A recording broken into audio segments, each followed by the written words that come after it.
With extended MediaCentral graphics management capabilities, you can now browse, search for, filter, select, and assign MediaCentral asset management content directly from your Maestro PowerWall interface.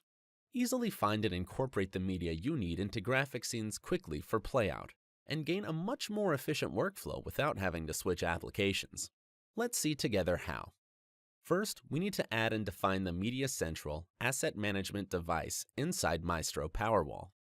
Once the device is added and connected successfully, we can access MediaCentral Asset Management through the Maestro PowerWall Media Browser tabs.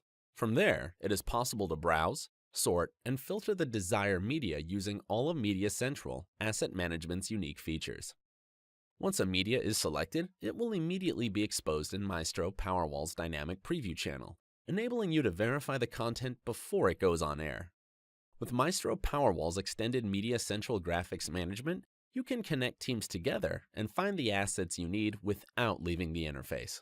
For more information about Maestro PowerWall, please go to www.avid.com.